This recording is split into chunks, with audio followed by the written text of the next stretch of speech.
the night stage, I just loved it. It was so fun. Someone said to me, Morgane looks like she's on drugs. It felt a bit like that. Usually at 10 p.m. I'm pretty much going to bed, so I was like, I need all the caffeine. I would say it was a massive success. It was such a buzz, and even at the top of the stage amongst the riders, it was such a buzz. I didn't expect them to use such a technical track for a night stage. Yeah, the rock garden is hard enough in the day. There wasn't a single tire mark on it.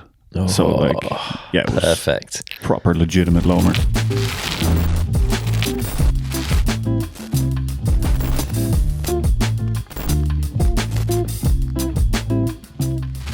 Okay, Morgane, Charre, Greg, Callaghan. We're in person this time for a little EDR third kind of block debrief. It's nice to be here in France with you guys. Thanks for having us, Morgane. Yeah, you're welcome. Welcome to our place. Yeah, have you here. It's a very amazing part of the world, and this is very close to the Morgane Enduro that we've got coming up next. So it's going to be cool to invite everyone here, right? Yeah, for sure. It's good to have everyone coming riding here, and we're close to Morillon, Les Carreaux, and Samoa. So some good enduro riding here. Yeah, definitely. And we're into the summer break, Greg. Is it good to finally have that opportunity to get a bit of rest? It's been a brutal season. Yeah, it's been pretty savage. It's I think we've done 6 races in 9 weeks, which in any normal year is tough, but this year it's been extra tough, I think, because the big thing I've noticed is how in practice at every race we're riding the full course. So every week the volume's been pretty heavy, and every race has been a pretty big race compared to the last maybe 2 or 3 years. So I'm keen for some rest. Yeah, and this is because they've removed the shuttling, right? So there's no shuttling in practice anymore, so you're doing the whole pedal. Yeah, which has been brilliant, and it's a great equalizer for privateers, and there's loads of reasons why it's good, like even just to ride the course in practice, and then we can check liaison times and give them feedback on that, and it just makes for a nicer day out as well when you just start your day and go riding, you know? Yeah, no faffing about waiting for people to pick you up and all that rubbish. Yeah, sounds good to me. Morgane, last time we spoke, you just come off the back of a pretty horrible injury in Leogang. You were working your way through that and you weren't sure whether you'd be riding. We're sat here 2 races later, you've done both of them and done pretty damn well as well. Just talk us through kind of the end of that recovery and coming back into riding. Yeah, it's improved so much since we last spoke, so it feels really different now, the situation. So at first I couldn't bend my knee, I struggled a little bit, and then it was progressing so much every day. So I thought maybe I could do the next races. And I spent the 2 weeks in between Leogang and Canada doing a lot of physio, a lot of rehab, a lot of ice on my knee to make the swelling go down. And I started to ride maybe 3 days before leaving to Canada. I went for a little spin and then rode some 2 blue tracks in Les Carreaux, and I was like, I can go down. It doesn't look really pretty. I was so unbalanced, and I was riding really, really, really weirdly. Like I couldn't put my 2 legs at the same level. But it was not painful, and it was kind of okay. So on the Monday before Canada, I went to the physio and we did some tests on my knee to see how it felt. And the physio was like, I think you could try if you feel like you can do it. So I went to Canada with no expectation. I thought if I can get a top 10, it would be good for the overall. I still didn't know if I would do the race. I was like, I'll do practice and see how it feels and see if I can race. And we made it through the race, and it went pretty good. So I'm really happy. I'm still gonna do some physio, still gonna try to get back to 100%. But it's so much better, and it's not really painful now. It's just still a little stiff. Still, it doesn't move really well, but it's so much better. Impressive stuff, mate. And were you doing anything to were you strapping or wearing a brace, or what were you doing to kind of get yourself through a race weekend? Yes, I was putting some tape on my knee, and then a little brace, and then my knee pad. So it was a lot of layers. And then icing after practice, after race days, and just keeping the swelling down. Yeah, it was getting swollen in the evenings after riding, because it was just a lot of, especially in Canada, Canada. It was quite big days, a lot of pedaling, pushing the bike. It was nice in Canada because there was a river, really, really cold river just next to the pits. So I would just go in the river every evening after riding. And and then the next day it didn't feel bad. So I was like, just keep going. Just keep going. Incredible stuff. Greg, talk us through the Canada tracks. I think they treated you to some fresh lomas, and there's already some incredible existing tracks there that you've raced in the past as well. Yeah, Canada is always a good one. It's always a challenging race in many ways. It's quite high altitude. The tracks are rough, technical, physical. So it's always a complete race, you could say. And we had a lot of the classics. We were back up on the ridge in Tutti Frutti, which is so iconic, and it's been a couple of years since we've been up there, so it was really, really cool. We had Titans, which to me is like one of the most challenging stages of the year, I would say, and it's quite an interesting track because so far it was built for an EWS, and it's only been raced since then. So the only traffic it gets every year is on race weekend, and that's made it just get rougher and rougher and more technical, and more roots and rocks come out. And this summer they're actually opening it to the public. Interesting. Which means it'll get some maintenance now, chatting to the guys there, which is pretty cool. And then they had stage 1 was fresh Lomer, which was really cool. Like, we walked it during the week and there wasn't a single tire mark on it. So it was perfect, proper legitimate Lomer. I saw some footage from it and it looked proper, like loam and blowing out in all the turns, and like the dream thing to ride. Which is really cool. And it's cool, like, when we do go back to these repeat venues and you see them evolve like that, and now we'll go back and that Lomer will be a full-on track. And so like it's cool to see new trails coming to these areas and how they're growing. It's good for the venues, right? It's an incentive for them to put new tracks in that then all of us get to ride eventually at some point. So exactly. It's cool. Good stuff. Have you got some stats for us? It was a big couple of days, right? Or a big 4 days? Canada was. So day 1, the interesting thing, actually, the race days weren't so massive. But they were so intense. So like, on day 1, each day we were out for about 4 hours. But it was about a stage per hour. And at altitude, the heat, how physical the stages were, like, it was crazy. It felt like everyone was kind of saying on the liaisons, our heart rates didn't really go down because you finished the stage revving and you had to keep moving to make the next stage. So you never really got like really back down low heart rate, and it made for a really intense day. And like over the week, so over the 4 days, we did 18 hours of riding. 123 kilometers, almost 5,000 meters climbing, and just over 7,000 meters descending. And for anyone who uses Training Peaks, my TSS was 838 for the 4 days. Which normally is a good week of training. Like, that'll be a solid week of training. Which would be 6 days and a rest day for you normally, roughly? Exactly. So to do it 4 days in race conditions, it was pretty savage. That's pretty full on. And it was really hot as well. Like, I think on my Garmin, the average for race day was 32 degrees and the peak was 37. Whoa. So it was just savage from all angles. That is savage. Just to carry enough fluid and like hydration product to get through, that's pretty full on. Like, there's stations around where you can top up water and stuff like that, I guess, but and I think because of the heat they brought out more water stations, so we did have quite a lot. But there was plenty of backpacks out that weekend. I was going to say it's a backpack job, that for sure, isn't it? Yeah, definitely. Morgane, talk us through your race then. You're obviously kind of easing your way back into it. You've not been riding anything fast or technical for a few weeks since the injury. How was it getting back in? It was, so the first stage we practiced was Titans. So a really, really long one, techy, steep. So I thought, that's a good test. If I can make it down Titans, I should be able to do the other ones. So I just rode Titans, not really stopping to look at any line. I was just riding down, and through practice I was feeling better and better and starting to feel a bit more confident, and riding better and better. So I thought I'll try to do the race, and it was hard for me. I was really happy to be riding, but it was really hard because of the tight liaison times. For me, it was probably the hardest thing. After 3 weeks of no riding, not doing much intensity, I was just walking on my knee, but I couldn't really do too much. So it was a big shock to the body to be going full on for 3-4 hours every day. But we made it.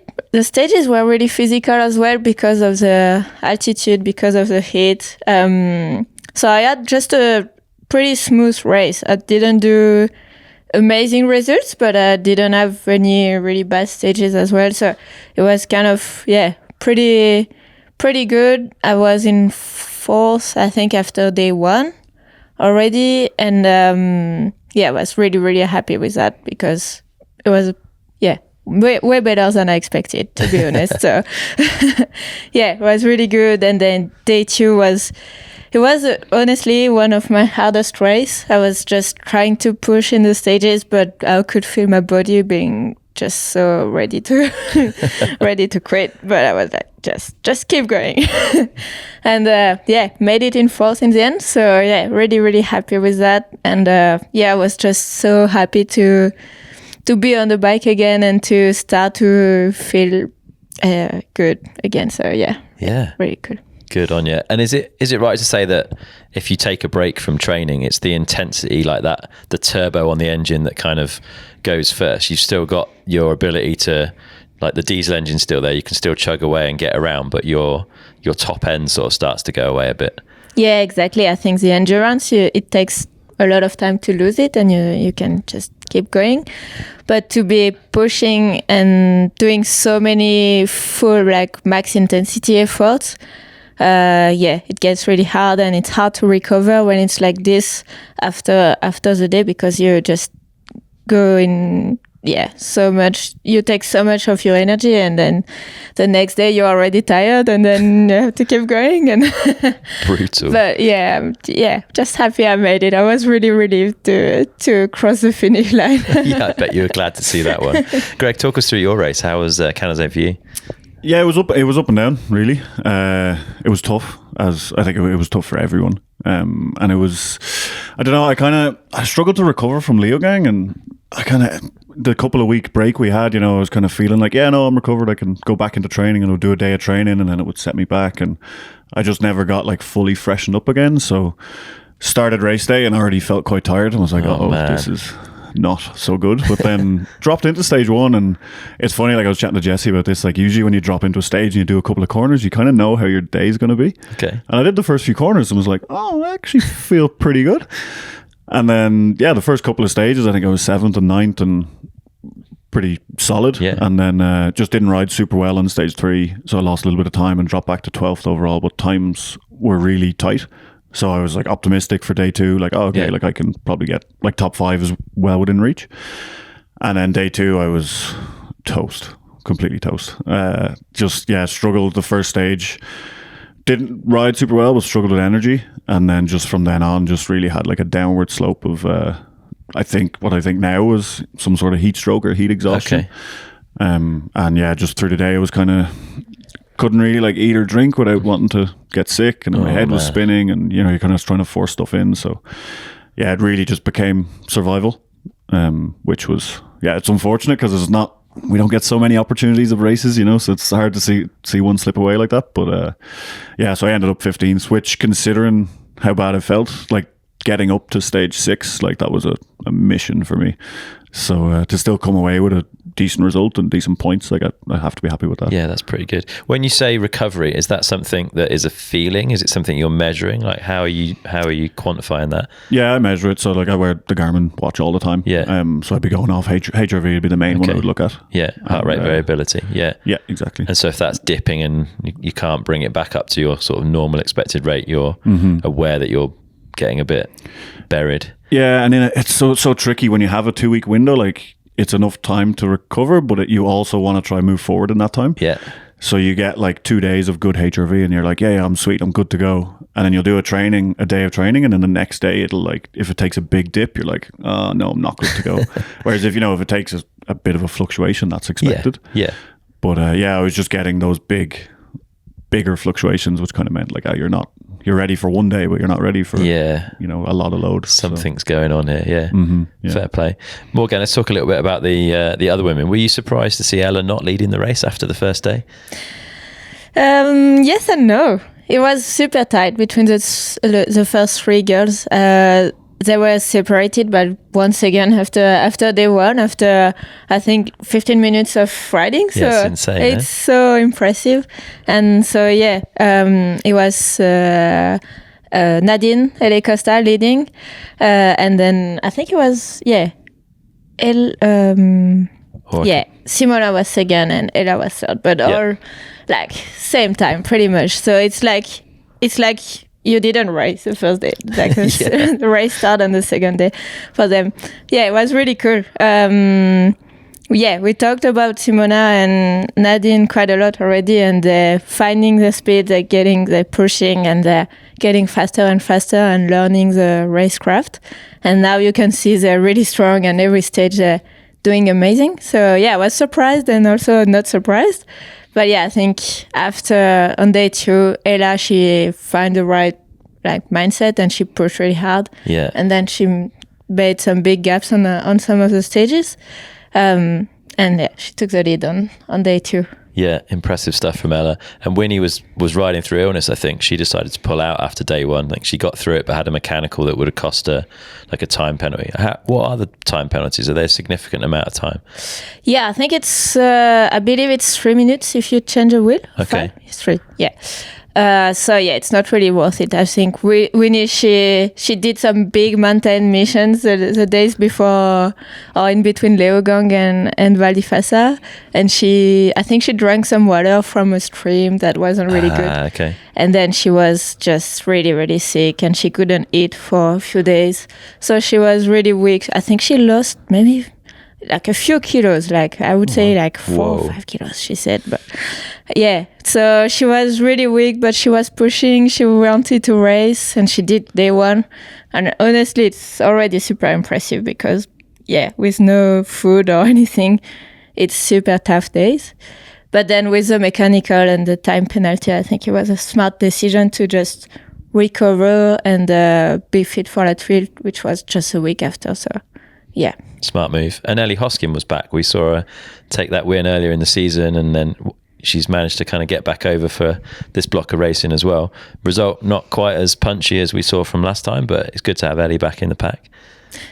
Yeah, for sure. Yeah, it was really good that she was back. I think, even Rafaela was back as well. Yeah, like we saw pretty much a full women's field, so that was really cool. And everyone was pushing, and good race. It's good. Yeah, it's been good, Greg. Hey, to see like that women's field, some new names and good battles going on. And Nadine Elacosta and Simona Kuchinkova. Hopefully, I'm not butchering the surname. Apologies if I am. Like seeing them battling with Ella at the front was really cool. Yeah, it is. It's good to see fresh faces and see it be so competitive as well. Each race, there's probably 4 or 5, maybe even 6 girls now that can win, and you really don't know who it's going to be. So it's really exciting to follow. It's cool. Yeah, it's been good. And they were both in the press conference this week in Thuile, which was cool. Like, nice to see them get put in front of the media like that. And it was funny to see, like, I didn't realize kind of how, like, Simona's pretty young, hey? And she's a massive Loic Bruni fan, I think. She was she was quite blown away to be sat on a stage with Loic Bruni being asked questions about stuff. So just lovely to see like the excitement for the sport and what they're doing. So that was cool. And then Greg, in the men's, Dan Booker was on form again on day 1. Wasn't quite to be though, but it led to a good story. I think it was impressive to see what he got up to. Yeah, he was on one. Like, we talked about stage 1 being a fresh loamer, and that was a ride up his street. So he had a blinder on that one. He pulled quite a bit of time out of everyone else on what was such a short stage. But I saw a clip from, there was one kind of near the bottom. There was a section that was real awkward, just like tight corners with no real like clean line through it. So you really had to kind of pick your way through and time it really nicely. And everyone was kind of coming in, slowing down, being careful and pedaling out of it. And he just like touched the ground like 3 times through the section, just like picking the bike up, putting it in the right place and pumping, and didn't pedal, but was just so much quicker, like visibly quicker. And you could see he was just flowing and riding really well. And he went well in the first 2 stages, was leading the race. And then stage 3 was a big one physically, and it was gnarly as well. And there was just a long, rough straight into like a really tight left-hander, so you're braking really heavy. And a few people hit a rock on that straight in practice, and Dan said he hit it as well and kind of noted like, oh yeah, there's a rock there, watch out. And he said he just kind of blanked on it in the race and kind of forgot that note, and he hit it and got a front flat. And it was still quite there was quite a lot of stage to go, so he lost a big amount of time, and then he had to change his wheel, so he took a time penalty as well. And yeah, unfortunate for him because he was flying, but it was cool to see that he had the dog in him still for day 2 and had a blinder. I think he only lost 2 seconds to Slav, the winner, on day 2. He also had another mechanical on a different stage, so I think he probably could have won day 2 if that was a thing. So he wasn't short of pace on the weekend. His ability to just like come from being the leader of the race to like dealing with the fact that that's over and changing his mindset to like, right, I'm getting in the top 100, I'm getting some points here. It's super impressive, isn't it, to just be able to like put that out of your mind and crack on and get, and he got points. Yeah, and I think that shows that he just enjoys racing and he enjoys going fast, and no matter what the scenario is, he just wants to ride to his best. Yeah. Which is really cool, and yeah, it's good to see. Yeah, I think it was a couple of minutes he had to pull back as well to get into the top 100. So yeah, it was a lot. He's done some serious damage over the second day. Yeah, and he got back to 90th and got 55 points, which could be quite valuable come the end of the season. I think he's 4th now in the overall, and yeah, it could make the difference whether he gets on the podium or stays in 4th or whatever. Very cool. There was another impressive story from Texi.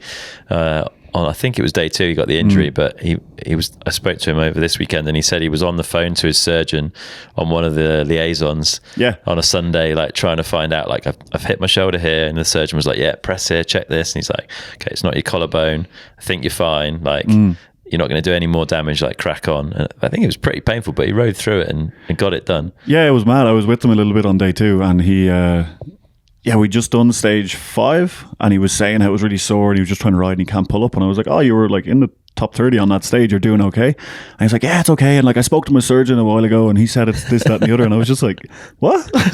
He's like, yeah, my surgeon's really cool. Like, he's nice. Like, unreal. Yeah. It shows the grit though, right? To like, he was he was committed. There was no way he was going to DNF that. Yeah. Texi's a tough guy. Like, he's if it can be done, he'll do it, and I think the fact that he wasn't able to race in Thuile because of that injury, I think it shows how much he was really gritting his teeth in Val di Fassa. Yeah, impressive stuff. And Richie was back, Morgane. Like, he had a week off from downhill, so he was frothing to get back on the enduro bike. I heard him say that he was worried about his fitness, which made me laugh a little bit.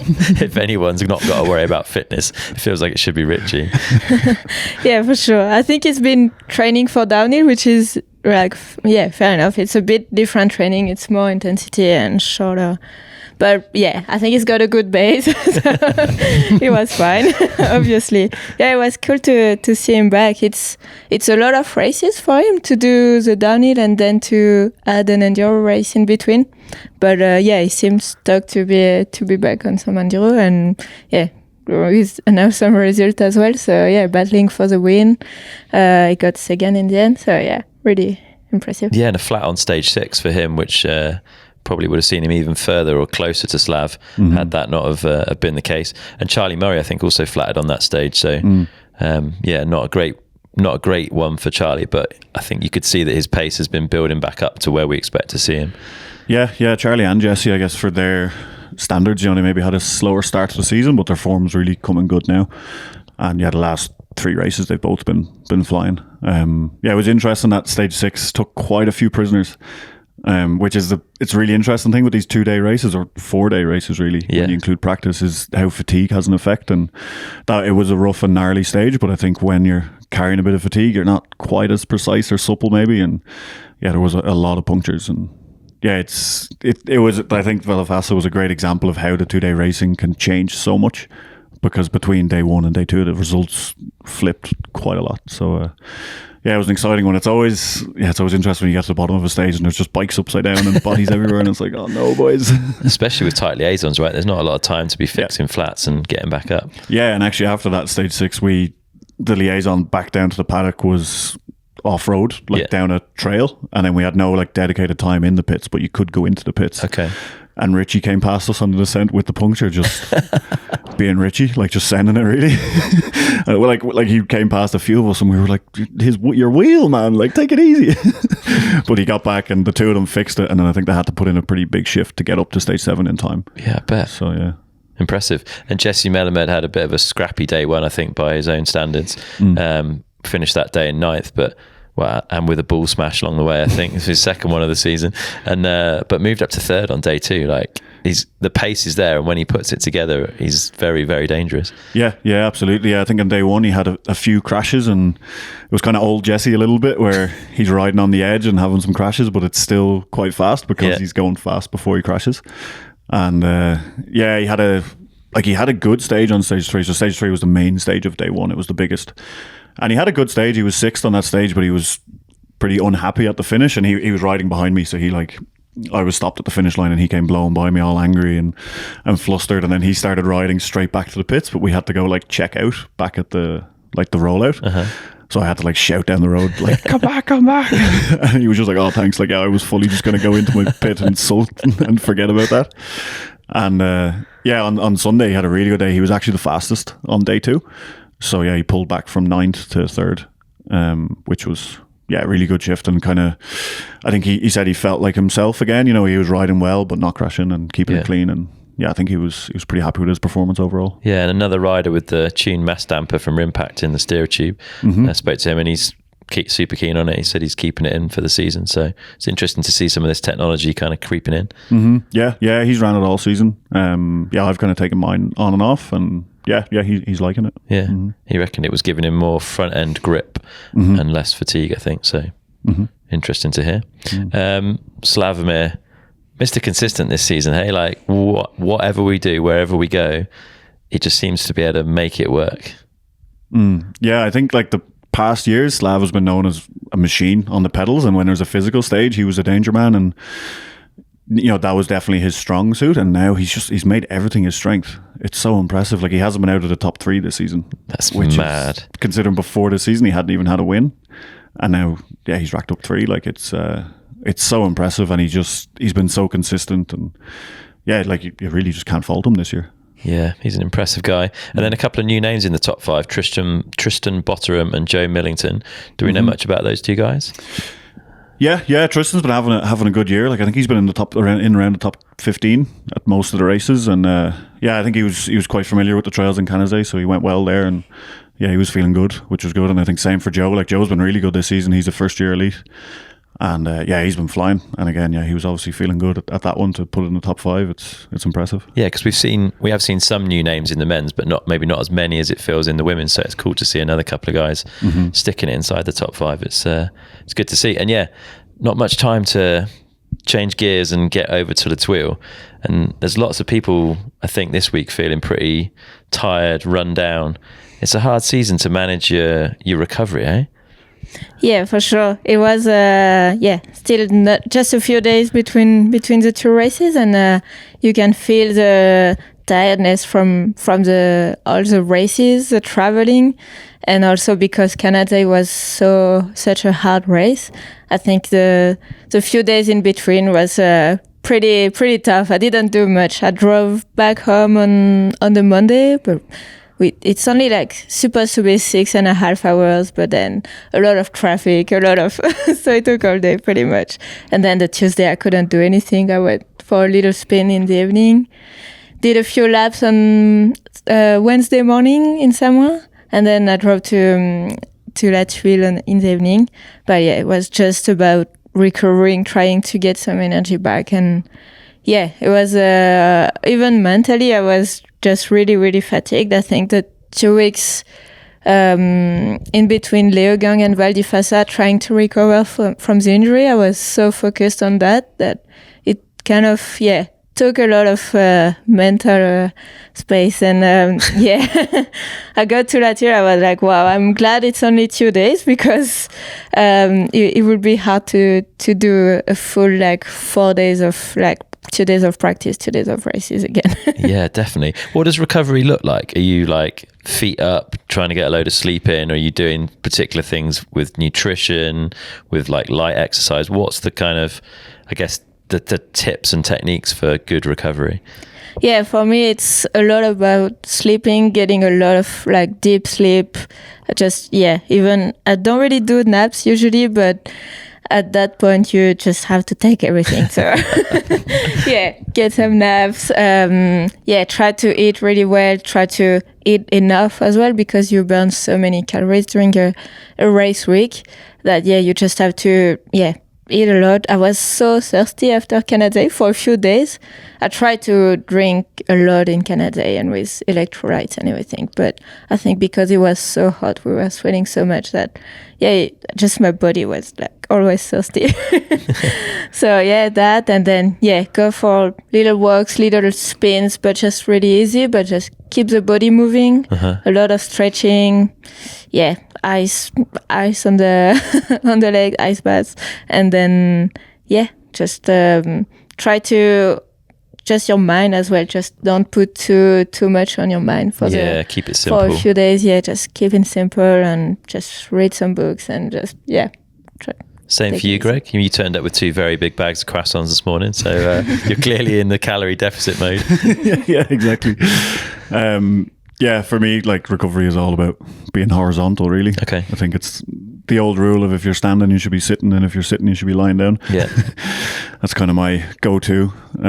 Between the 2 races, I was completely dead. As I say, Canada was really tough for me, and that carried on into Thuile. So, I didn't leave the apartment pretty much until, like, Wednesday. Whoa. So I was just dead and just kept falling asleep all day and trying to eat and drink and trying to get stuff back in, but at the same time I was feeling nauseous whenever I did and dizzy. So I was just I was just a zombie for the week, really. So it's a bit of a damage limitation thing at that point, right? Like, you're never going to be 100% coming in.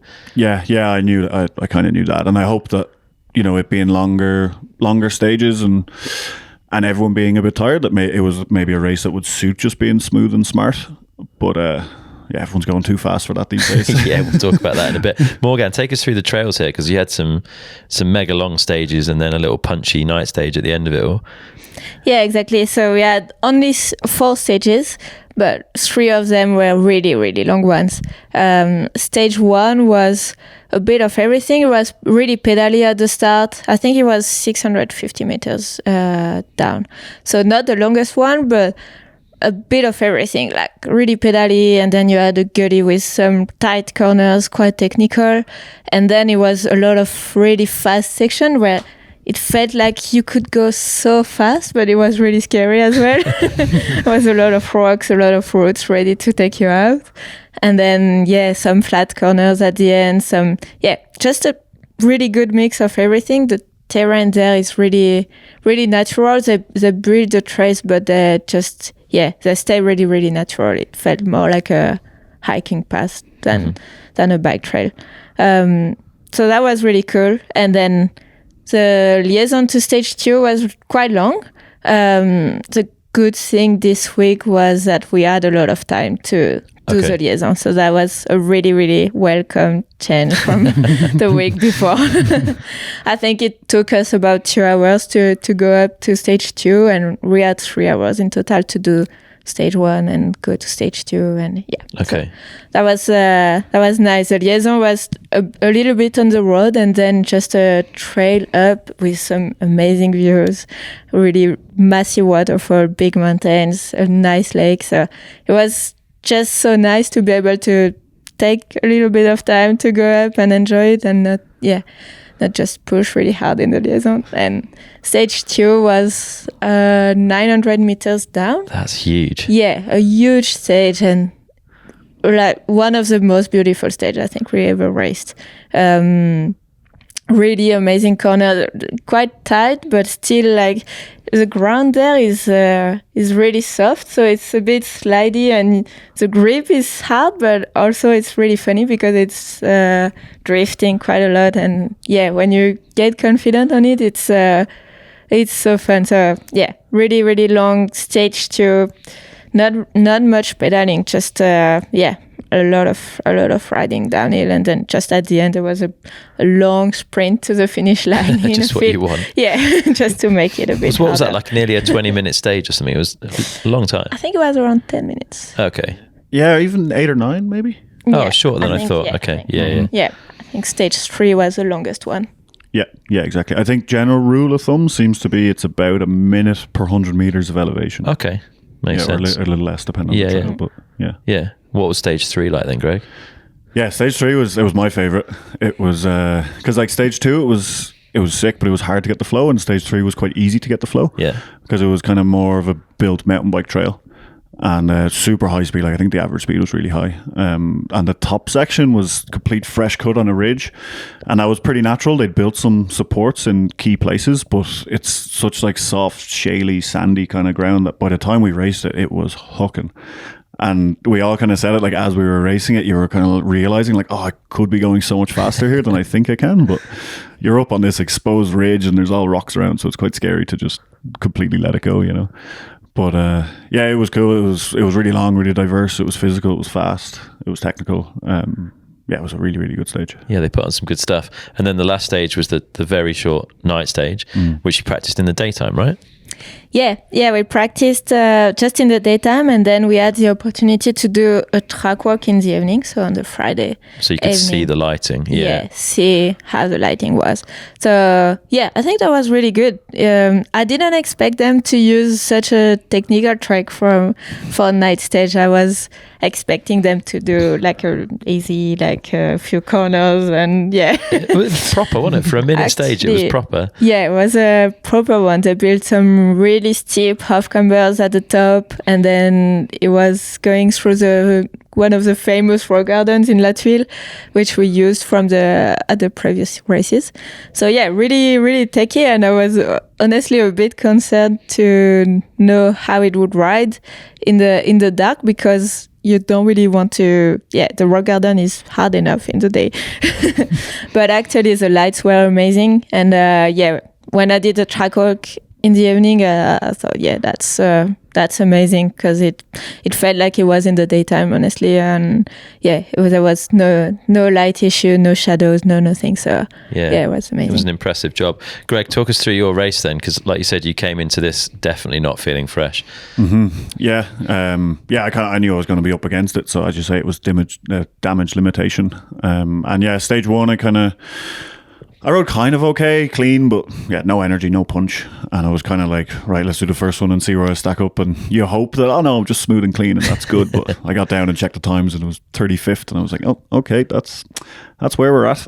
But yeah, it's crazy how, you know, like it was near the liaisons were the hardest for me. And that's when I was, you know, really feeling at my worst. But then you get the adrenaline up in the stage and stuff, and you can block it out a bit, but you're still not...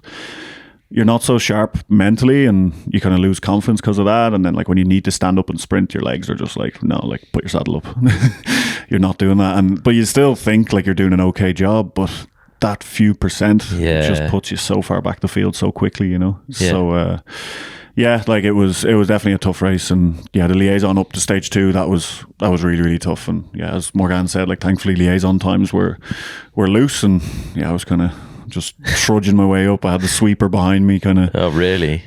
Shooing me along, like, yeah. And then, yeah, Jesse and Charre were stopping every now and again and waiting for me and chatting to me, which was nice. That kind of kept me quite occupied. And we got to the top and still had like 20-30 minutes to spare, and I just kind of lay down on the side of the trail, and I was like, if I didn't have anywhere to be, I would just stay here for hours, like. But kept going. I was in my head, I was like, I've never DNF'd one of these races in 13 years, so I don't want to start now. So I knew once I got to the top of stage 2, that was most of the liaising done for the day. So yeah, just try to keep it clean and make the best of it. And yeah, finished up in 39th, so still scored some points. I'm still hanging on to 6th in the overall, so nice. Not a complete disaster, but yeah, as I say, we only get so many opportunities, and to start the season well, you just want that all the time, you know. So yeah. And Thuile is somewhere I really like, and you know, I feel like on a good day it's somewhere I can do well. So yeah, it was a shame, but made the best of it. And what could you have done differently? Like in hindsight, would you have changed anything? Do you think you could have come in better condition had you made some tweaks somewhere? I think probably maybe should have paid a little more attention to my body during the 2 weeks. Okay, but it's so easy to say that in hindsight, you know, in the 2 weeks before Val di Fassa, that is, because you know, when you're sitting on the couch and you know everyone else is training, you just want to go out and train, and you know, it's so hard to not. Yeah. So yeah, you live and learn, but yeah, it is what it is. And none of these devices are perfect, right? They can't be 100% certain that you're good to go train. Like you can use the data and you can be informed, but ultimately there's an element of chance in some of that, I think. Yeah, and I think as humans and as athletes, we'll always convince ourselves we're fine, you know? You wake up feeling kind of okay and you're like, yeah, perfect, I'll go out and do 4 hours and a load of intervals. Like, that's what I should do today. Yeah, so a bit of a tough weekend for you then, man. Yeah, it was, but I still really enjoyed it. Like, the trails are still sick. It's still a good day out with the lads, and yeah, I've always said that's one of my favorite things about Enduro is even a tough weekend is a good weekend. Yeah. So yeah, I still enjoyed it. Still having fun on bikes with good people. Exactly. That's what counts, isn't it? Yeah. Morgane, talk us through your weekend. Yeah, it was a good weekend. Same, like I didn't feel as bad as Greg. Probably I wasn't, but I was really, really tired. When I got through practice, I was like, yeah, that's gonna be tough. But the race went pretty good. You always want more as athletes. You forget pretty quick that, I forgot pretty quick that I was injured and not sure I would be racing a few days before. But so, I got 9th on the first stage and I was just like, I want more. But I think I need to build more confidence back after the injury. I need to spend more time riding, and it takes a little bit of time to get back to full pace. So I can't really complain. But stage 1, I think I was just a little bit too much on the brakes, and on these fast straights I just I couldn't let the brakes off. So lost a bit of time. But then stage 2, I had a lot of fun. I really enjoyed it. And I was just stoked to find the good feeling on the bike again.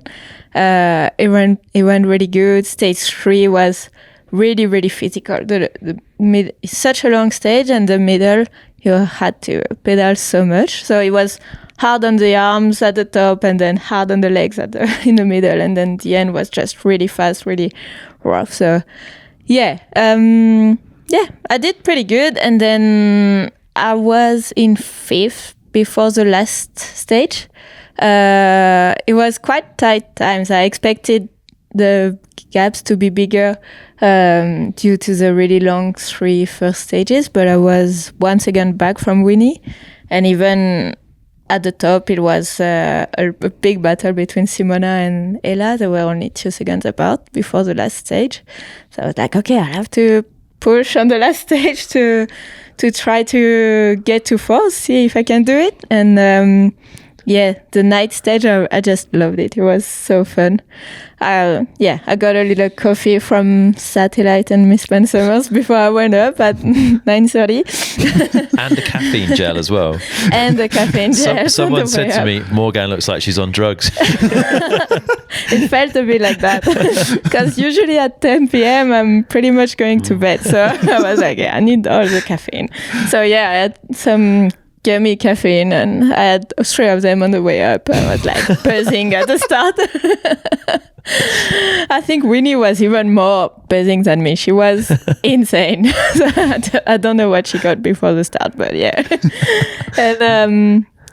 it went so quick. The last stage, it was only about a minute long. The crowd was amazing. It was just the atmosphere was insane, and you start and then you get the finish so quick, and it was just so exciting. So I loved it, and then I managed to put a bit of time back on Winnie, so I got 4th in the end. So really, really good weekend. Good work. Yeah, the night stage, I was like healthily skeptical, I guess. I was worried that it could be a bit of a sideshow, but I was like optimistic that it would work out well. It exceeded my expectations. Like, the lighting was really good. The track was lined like the whole way. The atmosphere was incredible up on the hill. It was super easy to access right into the finish bowl. They opened up, so on downhill day, unless you had a specific ticket, you couldn't get into the finish bowl. So maybe the atmosphere there was a bit lacking, but in the evening it was just open to everyone. So everyone piled in, everyone was on track side. The atmosphere was wicked. They had, I think, 7 cameras on track. So the live feed on the screen in the bottom, we could see the whole track, see everything we wanted to see. Yeah, great vibes. It must have been super fun, Greg. I know you were very tired at that point, I'm sure, but fun to ride. No, it was. Yeah, absolutely. I would say it was a massive success. It was such a buzz, and even at the top of the stage amongst the riders, it was such a buzz. It was such good fun, and everyone was testing their goggle lenses, and because we walked it the night before, and like a few of us brought different lenses and tested them, but a few people didn't. Okay. Go walking or like test or whatever, and it was really funny. And like a lot of people opted for the ultra clear lens, which is no lens. Yeah. Like I was at the top with Evan Wall, and he put his goggles on, and he was just like, "Whoa! I never realized how scratched my lenses are," because the lights just kind of really show that. And yeah, it was such a buzz, and the lights were so good that once you kind of got into it, you kind of forgot. Like you were just racing. It looked like daylight. Yeah, pretty much. The moment, yeah. And it was a full-on track, and I think anyone who did venture up the hill, they got their, even though they didn't pay, they got their money's worth. Oh, for sure. That rock garden section was deep in fans, and there was a lot going on in it. Yeah, it was deep in carnage too. Yeah. Yeah, it was so exciting, and like coming into it with the race being so close, like it was just a perfect finale, really. Yeah. Do you think we should do more of that? I'd be all up for it. Yeah. Yeah, for sure. I think that would be great. Maybe I think that venue was suiting it really perfectly because of that track that finishes really close to the pits and easy to access and really technical as well. So yeah, I think that was a perfect place to do it. But if we could make it to more races, I think maybe also the one-day races or something, that would be amazing.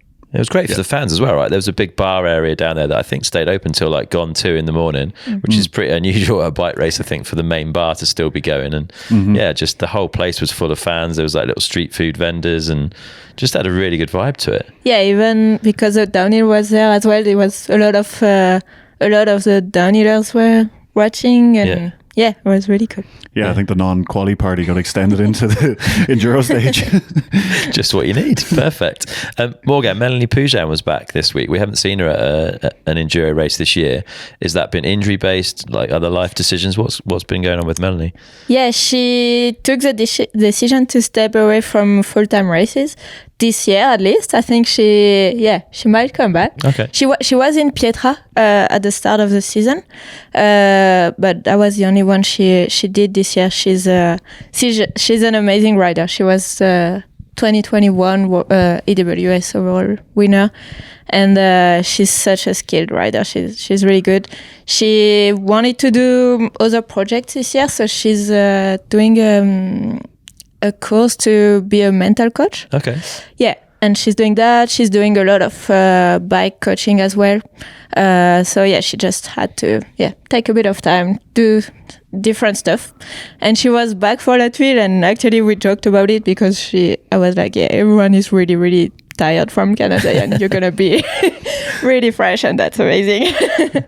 But yeah, it's hard when you don't do a lot of races to get back in the pace, but she didn't have any issues with that. No, she won the first stage. She won the first stage. So everyone was like, okay, she's back and she's still fast. Yeah, she's so nice, and I think she was really enjoying it. She was really happy to be back on the bike, and just doing a few races. I think that's what she needed to be feeling good. And she had an amazing race. She finished on the podium. She got third in the end. So really, really cool to see. Yeah, definitely good to have her back. And Ella went into the last stage with a bit over 2 seconds to make up, which in a minute track is a bit of an ask. But she went all in. She had a good go. Ended up finishing second, but with enough points to stitch the overall up with 1 round left to go. That's got to feel really good. That's a dominant performance this year.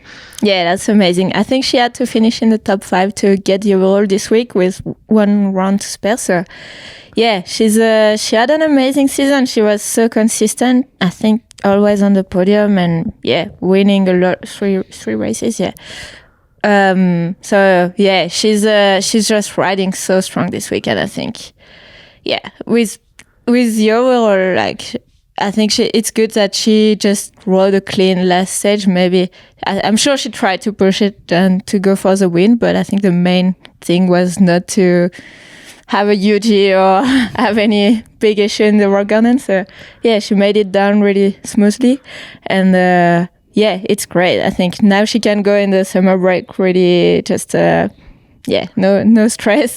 Yeah, I guess a world champs focus is going to be her mind shift now. Yeah, she talked about it already. She's keen. So that doesn't surprise me, but she's got some competition. Yeah, I think Hattie is going to come back for world champs, and everyone's going to be fired up for world champs. So yeah, it's and with so many now, like as Greg said, it's could be 5 or 6 different women winning world champs now. So we have, I think in the last few years, it was mostly maybe 1 or 2 or 3 girls who were like winning most of the time, mostly Isabeau. But now it's so open. It's such a strong women's field, and it's so impressive. Simona was riding really, really good. She said in the press conference, I think, or somewhere I saw, she said she likes to ride on the edge. And we sort of commented before the night stage, because she came into it in the lead, like it's sort of hers to lose at that point with a 2-second gap. But it didn't seem to change how she rode, Greg. She was all in, like she had such a moment in the rock garden, but managed to do just enough to get the first elite win. Yeah, I think she only has one setting and it's just full gas, which is sick. And yeah, she's really been on the up this year, and last year she was U21 and she was putting in good times there, and she's really stepped up well this year. And she was just so good all day. And then even with that pressure, coming into the rock garden, someone actually ran across the track. Oh yeah, randomly, which is like so, and like pretty close to her, like not like 20 feet ahead, like pretty close. So she said that kind of distracted her, and then she got a bit of a bobble and had a crash, and she thought she'd ruined it, obviously. So she sent it to the finish, and it was still enough. She still got the win, so she was so happy. It was so cool to see, and it's just so good to see fresh faces getting wins. Always. And she's quite young, right? She's kind of new to the elite field, so a rider like that's willing to ride at that edge, that now has the belief, she's going to be dangerous for world champs in the last round. Yeah, for sure. And I think at the start of the season, you could see some of the new really young riders like this. They would put some amazing times on the shorter stages, but on the long ones, they were a bit further back. And now they're fast on every stage. Like Simona, she won stage 2 this weekend by 9 seconds, which is amazing. And she had a huge crash in practice on that stage, and she just blanked it out and rode full gas on race day. She's I think she thought she lost it with the crash on the last stage, but then she saw everyone really stoked for her at the finish line, and first win, and she was like probably 22. So it's really cool. It's exciting. I think one thing as well that I find very interesting and makes her promising for the future is, I don't know if I mentioned before, but like her coach/manager is an ex-pro road cyclist, Michael Culler. Okay. And he was actually Peter Sagan's lead-out man for years, like on Total Energies and Bora Hansgrohe. And he's really got a lot of like racing wisdom and training wisdom, and seems to keep her on track. And she's got the wild side, and she's willing to hang it out, but he's able to kind of control that a bit. And I think once she finds the right side of that limit, like she's going to be on one, I would say. Are there many examples of mountain bike riders having road coaches? I can't think of any off the top of my head, but I think there's quite a few people who have coaches who would be local to them. They would go for someone that's local rather than someone who's maybe an expert in enduro or whatever. So you do get some crossover from different sports like that. Like I was chatting to someone, and like they have a football coach. Okay. So interesting. It's clearly working for Simona, so exactly. Watch out, everyone. That's going to be an interesting one to keep an eye on. And then in the men's, Adrian Day was back. He was in Pietra DNF'd, I think, in Lunenville. Like, what is he on a sort of mixed plan? Has he just had some injury stuff? What's going on with Adrian? Yeah, he's actually got an interesting program going. So him and Antoine Rogge have kind of teamed up. Right. And they're taking turns looking after each other at the races. Okay. So like Adrian raced Pietra and Antoine looked after him. And then they went to Poland, and Adrian was Antoine's mechanic / line guy and everything in the downhill.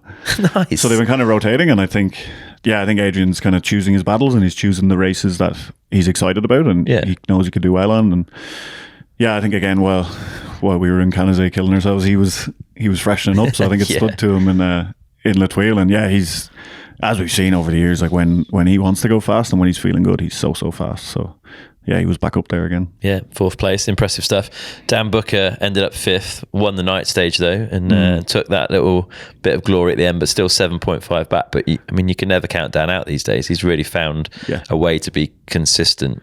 And he definitely won the rock garden as well. He definitely won that. There was a line to the far right. Most people were going through the middle over like all the big chunky stuff, and then to the far right there was a line, and I saw it in practice, but it was so much horrible stuff in there, like sharp rocks, and you had to be so precise if you wanted to do it, and that's where he's so good. And he came in so fast and just put his wheels exactly where they needed to be. And won the stage. And I think he had a solid day. I don't think he had any real dramas, and it was yeah, it's kind of showing that he's been fast all year, and he's kind of, I guess he's trying to get that consistency as well. Yeah, same with Jesse as well, right? Put in a solid shift and ended up in third. Mm-hmm. Yeah, which I think he was happy with as well. It was, it was crazy how close the race was, actually. Ridiculously close. Yeah, like Jesse and Matt Walker were battling coming into the last stage. They had 0.7 between them for third and fourth, which that's the position nobody wants to be in. Coming into such a short night stage, so many fans on the side, sketchy sections, it's just like, whoa. And Jesse was first to drop out of the two. Or sorry, no, Matt was first to drop, and he crashed in the rock garden and threw the goggles instantly. Yeah, he crashed further up as well on that, like off camber with a little dropout. Yeah. Yeah, so I guess he knew he was out of the podium, so he threw the goggles and celebrated. But Jesse didn't know that. Ah, no way. Because Jesse would have been in the start gate at the time. So he just dropped in full send. Yeah, that was that was a very Jesse run. Like we talk about putting wheels down the rock garden, his wheels barely touched it. Like he just bounced through the whole thing, and it was so good. And he said he was just like, I knew it was tight, so I'd rather just send it and try get it. Yeah. And it was impressive, and it was cool to see because we got to watch the stage live. Like I was watching it and I was thinking, like, we don't see each other ride that much, especially for like an extended period of trail like that. And I was kind of like, is this how Jesse always rides? And we just don't see it, because you do see a lot of clips from getting sketchy. And I said that to him, and he was just like, no, I turned it up full. That was full sketch. Yeah. It was great to watch. And Morgane, it was cool. Teammate of yours, Matt Walker, obviously had a bit of a struggle at the start of the season. It's not been easy, but he was right back up there this weekend and took a stage win as well. Yeah, it's amazing to see him back battling for the podium and even for wins, because he was only 3 seconds from the win before the last stage. So so cool for him. He had such a strong stage 3. He's such a strong, powerful rider. So he won stage 3 by 3 seconds actually, so made a lot of time. And he pushed really hard in stage 4, which is what he had to do, because when you're so close to, when you're on the podium or really close to the win, you have to take the risk. And he ended up 6, which he said that, 6 coming into these races, it would be an amazing result. And then when you're so close to the podium, you're like, always wanted more. But it's as we really, it's a race, so we always want more. So, I think he was stoked with 6 in the end. And, it's so cool to see him fighting for wins. And, Definitely. Yeah, he's a great rider to watch when he's on. It's good to have him back up there. And then Charlie Murray, again, a rider that's been building his way back into the season, and it feels like he's definitely back.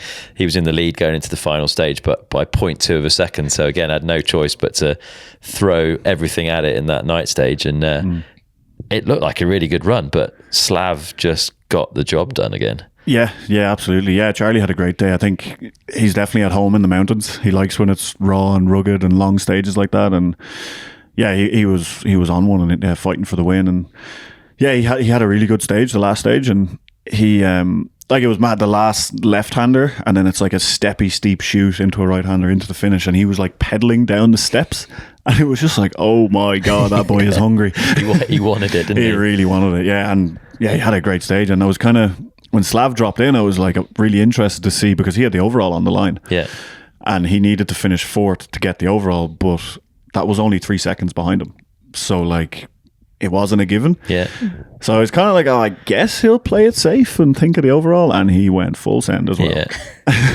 Which is cool. And I think Slav's a savage like that. Like, he wants to race, he wants to win, And I wonder if he picked some of that up from Richie, because he's kind of the same.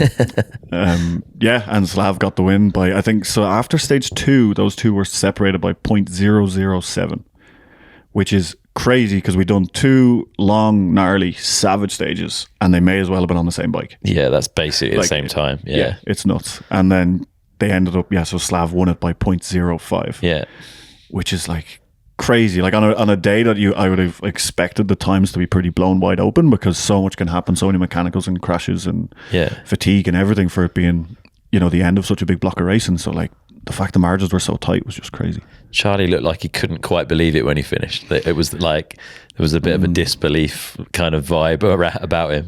Yeah, and like, as he said himself, like, he's happy to be second, but it's always hard when you're on the wrong side of such a tight margin, Like, I think, like, second is a great result, but to be so close, like, that's tough.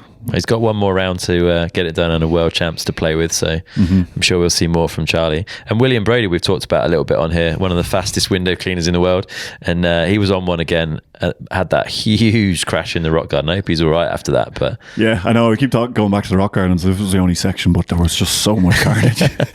Yeah, William came in with so much entry speed, so committed. I think he was pretty hyped up. I don't know how much caffeine he had, but probably some on board. And he said on the way in, like as you drop into the section, he just landed on a rock and his front tire started losing air.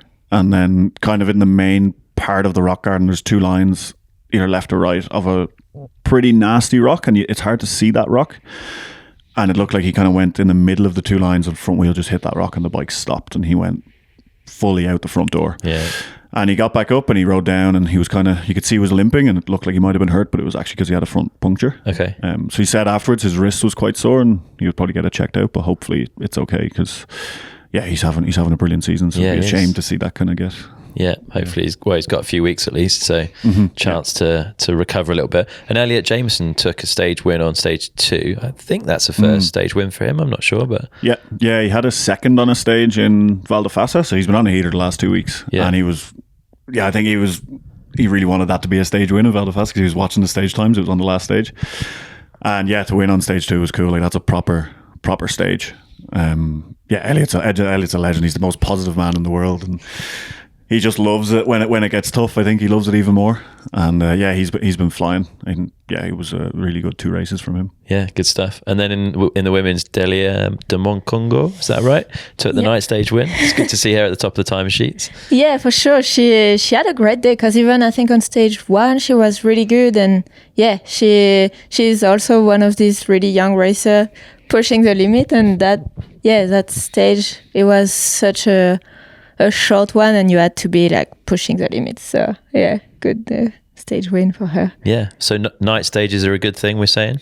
Yeah, I think that's the general consensus. Yeah, for sure. It was amazing. Yeah. Loved it. And that was a local organizer thing, right? From the Thuile, wasn't necessarily a Warner Brothers direction, is that? Yeah, I think so. I think the people who make the lights are based in Aosta or something like that. Okay. And it's something they've wanted to do for quite a few years and they've tested it there before and stuff. So yeah, I think they were pushing hard for it. And yeah, so cool that it worked out so well. Good stuff. And what's the kind of pulse check on the state of enduro, Morgane? Give us your take on how, because the season was like, it was a real positive early on, and then we've had some combined stuff where it sort of feels like it's got a bit less attention and been less exciting. Feels like it was kind of back up there again. I think the night stage actually was a big part of that. Like certainly in resort anyway, the atmosphere around that was so good that people were buzzing for it. Yeah, I think at the races it's always amazing. Honestly, all season was great and we had some beautiful venues, really, really good stages. Honestly, there is like for me it was all the races were amazing. We loved it. Even Poland, which was with the downhill, the fans were amazing. Even with the weather was tough, but everyone was still stoked. And yeah, I think it was such a great season, so full on. And then we had Val di Fassa 4-day races, not during a downhill week, so I guess we can have time to see more content. The races, it was just some beautiful proper enduro stage, and it's not like we go to venues just because they put the money in and they won the bike race. It's actually really, really good tracks, and it suits the sport properly. And yeah, La Thuile, the organizer there, they're amazing. They put a lot of work into it. You can see they love the racing, they love the mountain bike, and yes, they really want to put a good show. The night stage, it got some negativity beforehand. I think the way it was announced, and it's always like that when there is something new, you don't know what to expect, and some people, you don't know what to expect, so it's hard to know. But actually, it went amazing. It was. I think that's one of the most exciting things we had in Enduro in the last few years. So it's really cool. Hopefully we can see more of that. And super excited for the rest of the season now. Good stuff. Greg, what about you? Yeah, I think it's been great. I think, a big thing this year has been the courses have been so good. And like every race we've done, like I would recommend to anyone to just go check the Strava file and go ride that course, which is cool. And that's not always been the case sometimes. Whereas Yeah, like we've gone to great venues, we've had great stages, and there's such a buzz around it as well. Like the atmosphere is really good, and I think like Richie coming back to Val di Fassa is a sign of that, because that wasn't in his schedule a few months ago. Yeah. But I think he's had a bit of FOMO, and I think, you know, there's people talking about, you know, I'm going to race Marion, and I think we're going to see more people having a go at Enduro now, and yeah, I feel like it's definitely on a positive trajectory, which is really cool. Yeah, that is good to see, because the end of last year, it would have been hard to convince yourself that was the case. I think it feels like it's in a much better position, and we're pretty close to the first episode of Grit and Glory coming on air. I don't quite know where it will be available yet. Do either of you guys know the distribution? I think Max. Yeah, I think Max. Yeah, I think it'll be on Max first. Maybe YouTube later. Yeah, yeah, I think that's it. Okay, so there will be a free-to-air option through YouTube at some point. Yeah, at some point. I don't know how much later. I don't know whether they do the full series on Max and then it'll go on YouTube or what. But yeah, cool, good stuff. And then bit of time off. Time to rest, recover, Greg, from 3 weeks ago now, probably, like when you managed to bury yourself there. But I'm gonna have to take my own advice and behave myself now, because as I say, you're living in French Alps here, and it's I've never lived so close to a lift, and the lifts are all open now, and it's very tempting. But yeah, I've kind of made a deal with myself that I won't touch a bike until the weekend at least. So fair play. Yeah, it's a long time. That is. We're sitting here on a Monday, so that is. Yeah, exactly. That's a chunk of time not to ride a bike when you're an athlete. Probably. Maybe some Surron. Yeah, I was going to say. Yeah. That doesn't count. Yeah, there's no pedals. Good stuff. And then what's your focus now? Because you've got one round left. Overalls, unless you're in that first place spots that are stitched up, are kind of still all to play for. But there's that World Champs thing there. Do you focus on champs and let the Morgane side and the overall kind of do what it does, or how are you looking at it, Morgane? For me, it's two really big goals for the end of the season. Of course, like Morgane is a local race. I really want to do well there. It's a big goal for me. And World Champs, of course. So I think, I don't really want to choose one. For me, they're both really important. And the goal is going to be to be ready for these 2 weeks. And I think that's the main thing. Yeah, try to recover, take some rest for a few days, and then do a really solid block of training. As Greg said, the lifts are open now, so it's so much easier to get a lot of riding it. So, it's gonna be busy, but really, really good. I'm excited, and for sure, the two races are big goals. Yeah, and it's another tight block, right? There's like a bit over a week between the two, because you're racing. Is it a Monday? Your World Champs? Yeah. #best Monday ever is what they're going for. So we'll have a 2-day race in Morgane, and then a Monday a week later will be race day in a World Champs in Lecce. Yeah, so again, like that, keeping control of energy output and calorie input and all that kind of stuff's going to be super critical to stay healthy for the 2 weeks. Yeah, absolutely. And I think everyone's going to be on good form, because we've such a good block now. Yeah, to be prepared for those races. So you're definitely going to want to be on all cylinders for both weeks. Exciting stuff. Well, thanks a lot for hosting us here, Morgane, and for both of you taking time to chat. Hopefully people have been enjoying these Enduro catch-ups. We've heard some good feedback. So keep letting us know if there's other things you want to hear us talk about as well. Drop comments on whatever, send DMs, emails, whatever you want to do. Just get in touch and let us know if there's some stuff you want us to cover that we're not. But thanks guys. Appreciate it. Yeah, thank you. Yeah, thanks for having us.